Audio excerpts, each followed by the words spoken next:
Welcome back. ഹെവിക്കൂളിൻ്റെ ഒരു പുതിയ വീഡിയോയിലേക്ക് എല്ലാവർക്കും സ്വാഗതം. നമുക്കിന്ന് ചെയ്യാനുള്ളത് ഐഷർ പ്രോ 2095 XPT എന്ന് പറഞ്ഞിട്ടുള്ളൊരു മോഡലാണ്. അപ്പോൾ അത് ടിപ്പർ ചേസാണ്. നല്ല അടിപൊളി മഞ്ഞ കളറ്, നല്ല സൂപ്പർ മഞ്ഞ കളറ് ക്യാബിനാണ്. അതായത് എന്താ പറയുക, ഒരു നാരങ്ങ മഞ്ഞ എന്ന് പറയില്ലേ, അതേപോലത്തെ ഒരു നല്ലൊരു കളറാണ്. അപ്പോൾ ടിപ്പർ ചേസ് ആയതുകൊണ്ട് തന്നെ കട്ട് ചേസ് പോലെ ഇരിക്കും, വളരെ ചെറിയ ചേസായിട്ടിരിക്കും. മീൻസ് നീളം ഉണ്ടാവില്ല, അതാണ് എൻ്റെ മെയിൻ പ്രത്യേകത. ഇതിനകത്ത് വരുന്നത് നമുക്ക് ഒരു 3 ലിറ്റർ എഞ്ചിനാണ്. അത്യാവശ്യം നല്ല രീതിയിലുള്ള പവർഫുള്ളായിട്ടുള്ള 3 ലിറ്റർ എഞ്ചിനാണ്. അതായത് എഞ്ചിൻ്റെ മോഡൽ പറയുകയാണെങ്കിൽ E474 എന്ന് പറഞ്ഞിട്ടുള്ള മോഡലാണ്. അതായത് 145 HP പ്രൊഡ്യൂസ് ചെയ്യുന്ന എഞ്ചിനാണ്. അപ്പോൾ ആ എഞ്ചിൻ ഒരു 104 കിലോവാട്ട് പവർ പ്രൊഡ്യൂസ് ചെയ്യുന്നുണ്ട്. അപ്പോൾ അത്യാവശ്യം നല്ല രീതിയിലുള്ള എഞ്ചിനാണ്. അതുപോലെ തന്നെ 400 Nm പവർക്ക് പ്രൊവൈഡ് ചെയ്യുന്ന ഒരു തരക്കേടില്ലാത്ത നല്ലൊരു ഗിയർ ബോക്സും കൂടി കമ്പനി വാഗ്ദാനം ചെയ്യുന്നു. ഓക്കെ, നമുക്ക് നമ്മുടെ വർക്കിലേക്ക് കിടക്കാം. അപ്പോൾ BS6 ആയതുകൊണ്ടും അത്യാവശ്യം നല്ല ഹീറ്റും കാര്യങ്ങളെല്ലാം ഉണ്ട്. അപ്പോൾ അതിനനുസരിച്ചുള്ള ഒരു ഫുൾ സെറ്റപ്പിൽ തന്നെയാണ് നമ്മുടെ ഇപ്രാവശ്യത്തെ വർക്കും സെറ്റപ്പ് ചെയ്തേക്കുന്നത്. നമ്മൾ ചെയ്തിരിക്കുന്നത് സ്ട്രെച്ച് ബെൽറ്റിലോട്ടൊക്കെയാണ് ചെയ്തിരിക്കുന്നത്. കുറേയും കൂടിയും അഡ്വാൻസ്ഡ് ആയിട്ടുള്ള സിസ്റ്റത്തിലോട്ട് മാറിയിട്ടുണ്ട്. അതായത് നമ്മൾ 6PK സ്ട്രെച്ച് ബെൽറ്റിൻ്റെ പ്രത്യേകത എന്ന് പറഞ്ഞാൽ തന്നെ ഒരു ആൾക്കാർക്ക് അറിയാം. അതായത് ബെൽറ്റ് ടൈറ്റിങ്ങോ അങ്ങനെ പരിപാടികളൊന്നുമില്ല, പെട്ടെന്ന് ലൂസാവുന്ന പരിപാടികളോ അങ്ങനെ ഉണ്ടാവില്ല. പിന്നെ ഇതിനകത്ത് ഉപയോഗിച്ചിരിക്കുന്നത് സുബ്രോസ് എന്ന് പറഞ്ഞിട്ടുള്ള കംപ്രസറാണ്. സുബ്രോസ് 10S13 എന്ന് പറഞ്ഞിട്ടുള്ള ഇൻഡസ്ട്രിയൽ മേക്ക് മോഡലാണ് നമ്മൾ ഇതിനകത്ത് ഉപയോഗിച്ചിരിക്കുന്നത്. ആ കംപ്രസറിൻ്റെ പ്രത്യേകത വെച്ചാൽ 5 പിസ്റ്റണിൻ്റെ കംപ്രസറാണ്. അത് ഡബിൾ ആക്ടിംഗ് ആണ്. അപ്പോൾ അതായത് 5 പിസ്റ്റണിൻ്റെ കംപ്രസർ ഒരു 10 പിസ്റ്റണിൻ്റെ ഒരു സെറ്റപ്പ് കാണിക്കും നമുക്കകത്ത്. അപ്പോൾ നേരത്തെ പറഞ്ഞ പോലെ സ്ട്രെച്ച് ബെൽറ്റ് വരുന്നത് ഈ പറഞ്ഞ 5 രൂപയിൽ വരുന്ന സ്ട്രെച്ച് ബെൽറ്റ് വരുന്നുണ്ട്. അപ്പോൾ സ്ട്രെച്ച് ബെൽറ്റ് ആയതുകൊണ്ട് തന്നെ നമുക്ക് ലൂസാവണ പ്രശ്നങ്ങളോ അങ്ങനെ കാര്യങ്ങളോ ഉണ്ടാവില്ല. ഒരു 50,000 കിലോമീറ്റർ, അതായത് 50,000 കിലോമീറ്ററൊക്കെ എത്തുമ്പോൾ നമുക്ക് ബെൽറ്റ് ഒന്ന് റീപ്ലേസ് ചെയ്താൽ മതി. അപ്പോൾ അത് വേറെ ടൈറ്റിങ്ങോ പരിപാടികളോ ഒന്നും ഉണ്ടാവില്ല. പിന്നെ അത്യാവശ്യം നല്ല ഹെവി ആയിട്ടുള്ള ഒരു ബ്രാക്കറ്റിലാണ് നമ്മളിത് ഫിറ്റിങ് ചെയ്തിരിക്കുന്നത്. അപ്പോൾ അതുകൊണ്ട് തന്നെ വേറെ ബ്രാക്കറ്റിൻ്റെ ഇഷ്യൂസോ അങ്ങനെ കാര്യങ്ങളൊന്നും വരാൻ യാതൊരു ചാൻസും ഇല്ല. അപ്പോൾ പിന്നെ ഇപ്പോൾ നമ്മൾ ഒന്നുകൂടി കുറേ അഡ്വാൻസിങ് ആയി.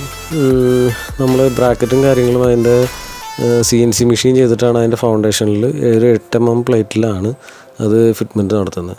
അപ്പോൾ അത് തന്നെ CNC മെഷീനിങ് ആയതുകൊണ്ട് തന്നെ അത്രയും വളരെ ആക്യുറേറ്റ് ആയിട്ടായിരിക്കും അതിൻ്റെ ഫിറ്റിങ്ങും കാര്യങ്ങളും വരാം. പിന്നെ ബെൽറ്റിൻ്റെ 2 പുള്ളിയിലേക്ക് മാത്രമുള്ള ഫിറ്റിംഗ് ആണ് വരുന്നത്. അതായത് ഡ്രൈവർ പുള്ളിയും മാത്രമാണ് ഫിറ്റിംഗ് വരുന്നത്. അപ്പോൾ 2 പുള്ളികളിലേക്കും ഒരു 1/4 ഭാഗം പിടുത്തം വരും. അപ്പോൾ ഒരു കാരണവശാലും സ്ലിപ്പിംഗ് ഉണ്ടാകും.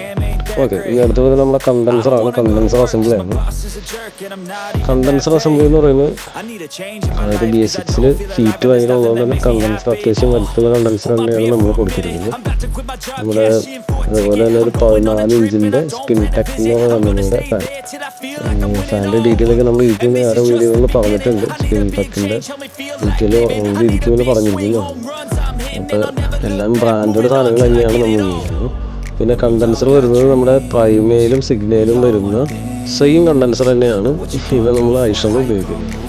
അപ്പോൾ അത് സുബ്രോസ് എന്ന് പറഞ്ഞ ബ്രാൻഡിൻ്റെ തന്നെ കണ്ടൻസറാണ്. അതായത് നമ്മുടെ ട്രക്കുകൾക്ക് വരുന്ന അതേ സെയിം കണ്ടൻസർ തന്നെയാണ് ഉപയോഗിക്കുന്നത്. അപ്പോൾ ഹീറ്റ് ഡെസിപ്പേറ്റ് ചെയ്ത് നന്നായിട്ട് പോകാൻ വേണ്ടിയിട്ട് ഏറ്റവും നല്ലത് ഇങ്ങനത്തെ കണ്ടൻസറുകൾ തന്നെയാണ്. അപ്പോൾ ഒരു ലോഡ് ഉണ്ടാവില്ല, അതാണ് മെയിൻ കാര്യം.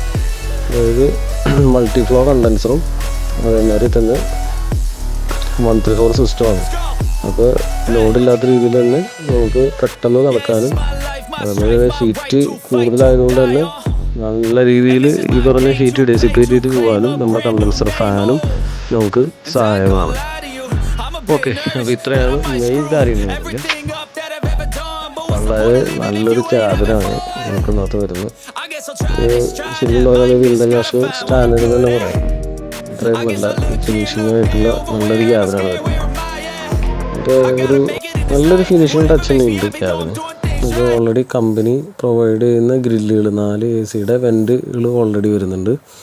അതിൻ്റെ സ്വിച്ചും വരുന്നുണ്ട്. അതിൻ്റെ കൂട്ടത്തിൽ തന്നെ നമ്മുടെ ഇവാപറേറ്റർ അസംബ്ലിയിൽ നമ്മൾ അതിൻ്റെ കൂളിംഗ് കോയിലും അതിൻ്റെ ബാക്കി കൺട്രോളിങ് കാര്യങ്ങളെല്ലാം ആഡ് ചെയ്യുകയാണ് ചെയ്യുക.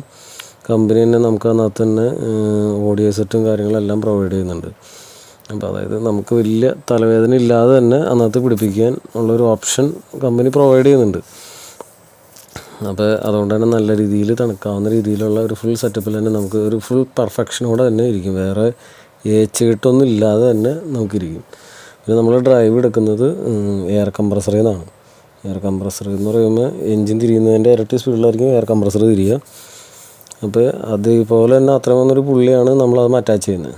അപ്പോൾ എൻജിൻ തിരിയുന്നതിൻ്റെ നേരെ ഡബിൾ സ്പീഡിലായിരിക്കും ഓൾറെഡി എയർ കംപ്രസർ തിരിയുക.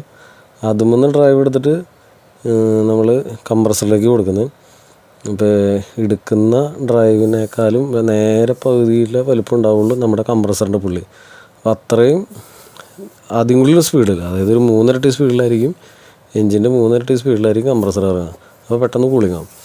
അതാണ് എൻ്റെ മെയിൻ പ്രത്യേകത. പിന്നെ നമ്മളെല്ലാം ഉപയോഗിക്കുന്നത് ഓറിംഗ് ആണ്. 134 സിസ്റ്റത്തിലേക്ക് ഉപയോഗിക്കുന്നതുകൊണ്ട് തന്നെ ഫുൾ ഓറിംഗ് ഫിറ്റിങ്സ് ആണ് ഉപയോഗിക്കുന്നത്.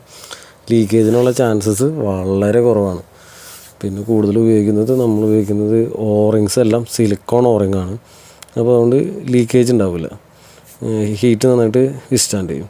അതുപോലെ തന്നെ ഹൈ പ്രഷറും ലോ പ്രഷറും കൂടി ആക്ട് ചെയ്യുന്ന ഡബിൾ ആക്ടിങ് ആയിട്ടുള്ള പ്രഷർ സ്വിച്ചാണ് നമ്മൾ ഉപയോഗിക്കുന്നത്.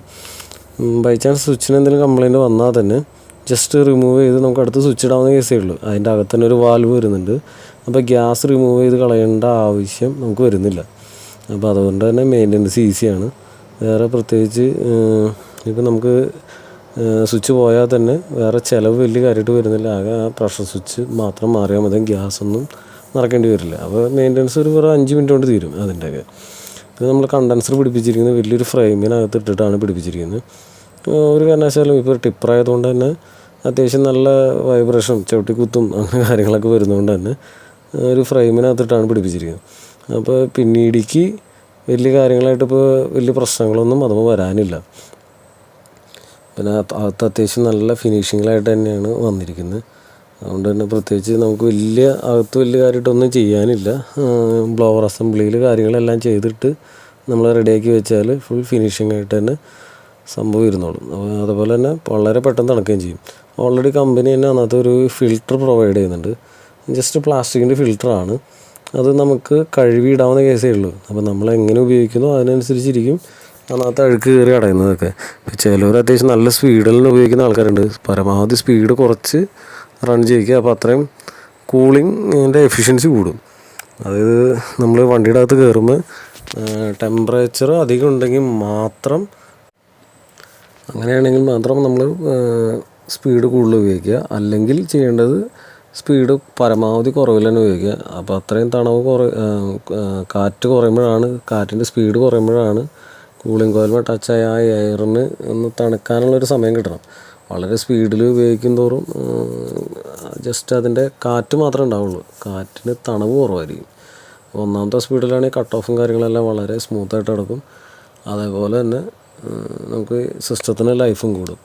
ഈ ബ്ലോക്കേജ് ആവുന്ന പ്രശ്നങ്ങൾ, കുറേ അഴുക്കും പൊടിയൊക്കെ വന്ന് ബ്ലോക്കേജ് ആവുന്ന പ്രശ്നങ്ങളെല്ലാം കുറയും. ഓക്കെ, അപ്പോൾ ഇത്രയാണ് പുതിയ ഐഷറിൻ്റെ വിശേഷങ്ങൾ. ഇനി ഇതേപോലെ തന്നെ നമുക്ക് നല്ല